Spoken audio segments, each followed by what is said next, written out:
The first thing that made me uneasy was the way my coffee tasted burnt. I know it sounds stupid, but I've been using the same machine, the same brand every morning for years. Today, though, it was bitter, even after 2 spoonfuls of sugar. The second thing was the silence outside. Usually by 7, Mrs. Perry's golden retriever is barking like a maniac at the mailman, but this morning, nothing. Just a heavy, waiting kind of quiet. I tried to brush it off. I got up, made my half-assed bed, scrolled through my phone and pulled on my hoodie like it was any other Monday. I'm a high school teacher. Math, not English, so don't expect poetry. But that routine, that rhythm, is how I keep myself sane. You wake up, you move through the day, and the world makes sense.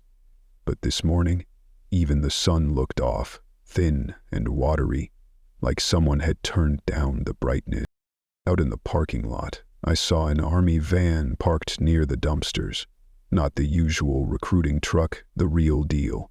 Matte green, windows blacked out, 3 guys in uniform just waiting. One smoked a cigarette, flicking the ash right onto the asphalt, staring dead ahead.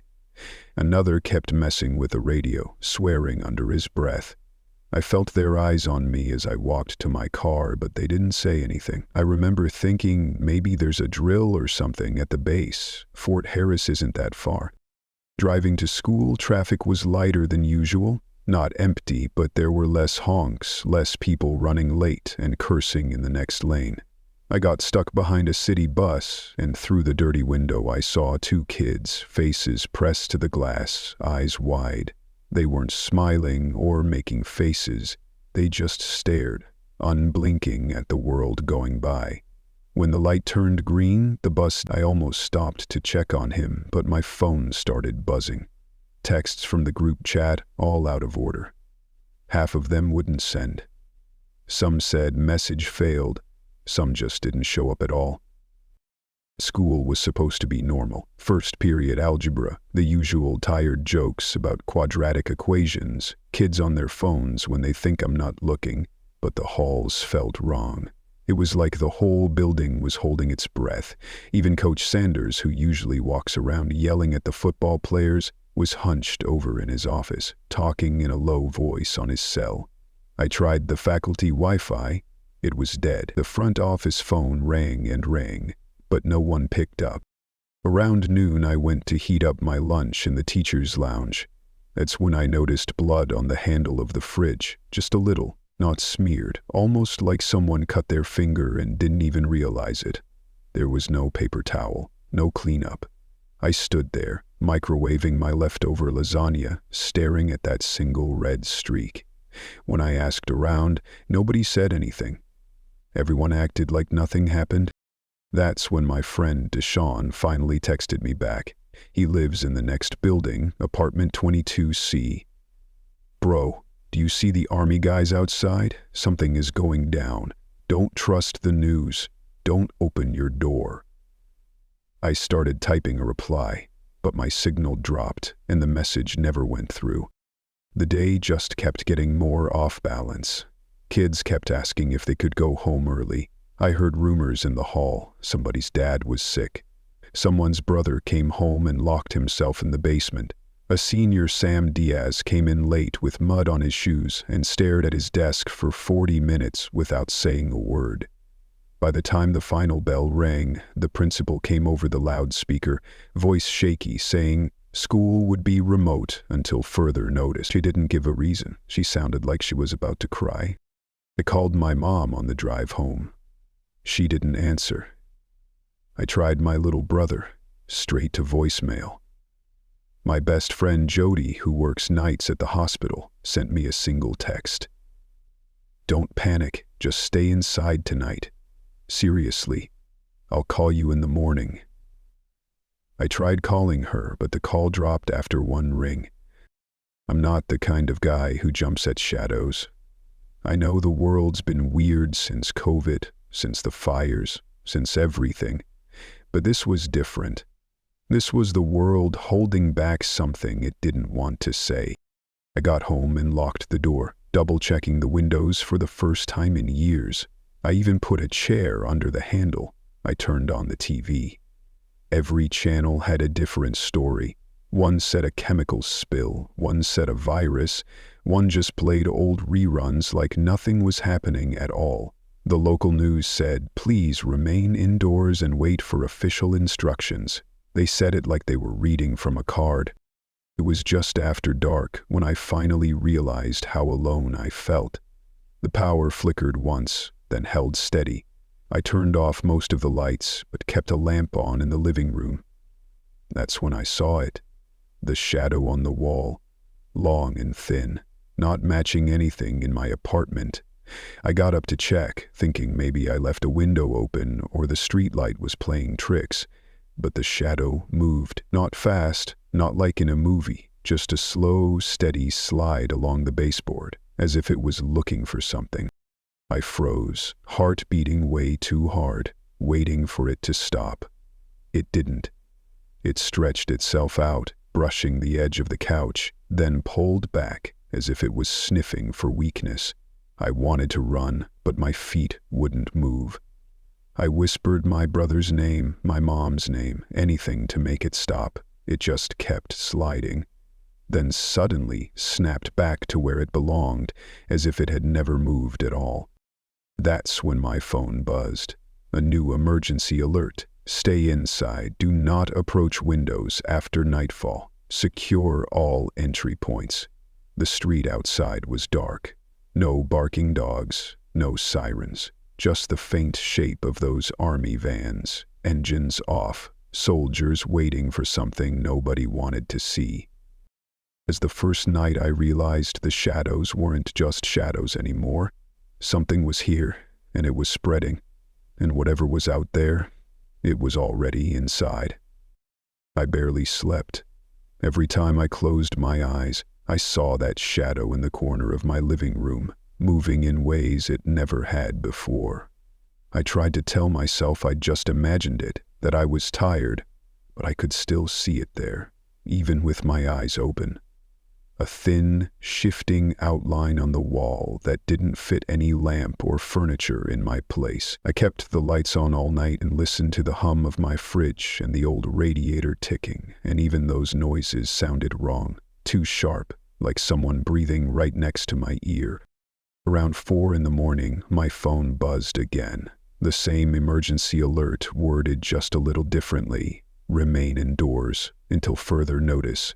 Do not respond to knocks at the door. Do not engage with unfamiliar individuals.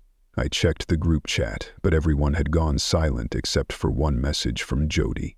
Timestamped 2:23 AIM. Trust nothing after dark. No explanation, just that. When the sun came up, it wasn't any better. The sky was a weird, bruised gray. I looked out my window and saw the army vans still sitting there, now with 2 more joined, blocking both exits from the lot. No one was getting in or out. Across the parking lot, Mr. Rowley, my neighbor, who always walks his little mutt Sarge 3 times a day, was just standing on his porch, staring at the pavement, like he'd forgotten what to do. His dog was nowhere to be seen. I almost waved, but he didn't look up. Just stood there, arms slack at his sides, like a store mannequin waiting for someone to pose him. I finally worked up the nerve to check the hallway. My apartment smelled like burnt coffee and Lysol, but the hallway outside was worse. A damp, metallic stink like blood and mildew. Half the lights were flickering. The elevator was out, the digital numbers on the panel stuck at 3. I walked past 22C, knocked softly on Deshaun's door, whispering his name, but nobody answered. His sneakers were still outside, one upright, one on its side, like he'd kicked them off in a hurry. There was a streak of something dark, blood, paint, on the wall next to his door, and it wasn't there yesterday. Back inside, I tried calling my mom again, and this time the call went through, but all I heard was static and a faint shuffling sound. I yelled into the phone, but no one answered. That's when the landline rang, the old one I keep for emergencies. It almost never rings. I picked up, hard in my throat. It was just silence, then a click. then a recording. "This is not a test. Shelter in place. Do not let them in." I hung up and unplugged the phone. It felt like time was getting sticky, like every minute was taking twice as long as it should. Around noon there was a banging at the end of the hall, heavy, slow, like someone hitting the emergency exit with the side of their fist. I looked through the peephole. Mrs. Perry from 21B was in the hallway, hair tangled, eyes wild, screaming for help. Behind her, the light from her apartment spilled out, but the shadow that crawled across her floor was wrong. Longer than her, moving before she did, as if it was dragging her body like a puppet. I froze, just listening as she pounded on the metal. Then her voice changed, got deeper, like two people talking at once. "Let me in. Let me in. I can't see you." Over and over. I backed away, pressing my hands over my ears. She kept screaming, until suddenly she didn't. I didn't open the door. When it was finally quiet, I slid to the floor and just sat there, knees to my chest, staring at the line of light under my door. The shadow outside didn't move. The air felt thick, as if I was breathing through a wet towel. I wanted to scream for help, but I was afraid of what would answer. By afternoon, I heard boots stomping up and down the stairs, soldiers maybe shouting at people to stay inside, yelling names I didn't recognize. Then, a series of thuds, quick and muffled. I peeked through my blinds. 2 soldiers were dragging a body into the back of one of the vans, wrapped in a tarp. There was blood, real dark blood, spilling out and staining the concrete. One soldier took off his helmet and vomited right there next to the tires. I backed away, heart pounding so hard it hurt. My phone was full of news notifications. Chemical attack suspected, virus warning, stay tuned for updates. Nothing made sense. Every story was different, every headline more hysterical than the last. In the comments, people were posting videos of shadows moving on their own, things crawling up walls, people screaming behind locked doors. I closed the apps and shut off my phone. Around sunset, the power went out for good. No warning, just everything dropping into darkness. I lit the emergency candle I keep on my kitchen counter, shaking so bad I could barely strike the match. I went to the living room and tried to keep my eyes on the walls, on the corners, on anything that could cast a shadow. That's when I heard the scratching. Not loud, not animal, like fingernails or something sharper, right under the window ledge. I grabbed the nearest thing I could find, a wooden chair, and held it like a shield. The scratching stopped. Then the shadows on the wall shifted, stretched, and one of them slid up onto the ceiling. I swear, it paused and looked right at me, like it knew I could see it. I screamed and swung the chair, hitting nothing, just empty air, but the shadow flinched away from the candlelight. That's when the hallway erupted in chaos, doors slamming, people shouting, something heavy thudding against the walls. Someone ran past my door, sobbing, and then I heard Deshawn's voice screaming my name. "Chris, Chris, let me in." I almost opened the door. I almost did, but then I saw his shadow under the door. It wasn't his. It moved the wrong way, sideways, flickering, split into pieces. I froze. He kept pounding, voice changing, breaking, something else in there with him. Then, silence. I just sat there, shaking, clutching the chair, listening to the candle hiss. In the dark, I finally understood. Whatever was outside, whatever was inside, it was changing us. It wasn't infection, it wasn't sickness. It was something about the darkness itself, about the way shadows move when nobody's looking. When the candle burned low, I barricaded the door with my couch and shoved my dresser in front of the window. My phone was dead. No more messages. No more alerts. I stared at the shadows, watching them crawl along the walls, feeling them reach for me whenever the light flickered. I don't know if anyone else is left in my building. I don't know what's waiting for me outside. But I know this. The rules are different now. The shadows move on their own. And if I let them in, I'm not sure I'll be me anymore.